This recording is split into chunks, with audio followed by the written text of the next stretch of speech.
arrow key isn't working in Microsoft Excel, and here is how to solve it. Let's get started.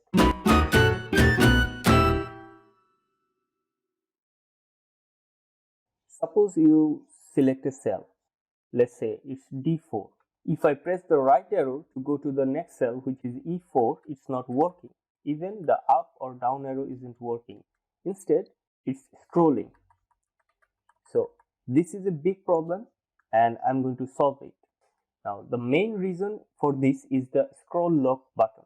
Okay, we have to ensure if our scroll lock is on or off. So for that, right click on the status bar, and here you have scroll lock and which is on. And for future reference, I'm going to check mark this. So whenever the scroll lock button is on, it should display here scroll lock. So now I have to turn it off. Usually most of the keyboard has a specific button saying scroll lock, but if you don't have your scroll lock button in your keyboard, you can use the on-screen keyboard to switch off scroll lock.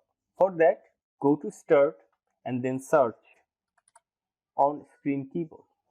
Click here, and here is your on-screen keyboard, and here you can see the scroll lock button is already highlighted because it's turned on. So click here and close it, and here we don't have scroll locks. That means the scroll lock is turned off. So right click here and you can see scroll lock is currently off. Okay, now if I press the arrow key, it will start working just like it worked before. This is what I wanted to show you. Thank you. Thanks for watching. See you in the next tutorial. If you can, support the channel through Patreon and don't forget to subscribe. Thank you. Thanks for watching.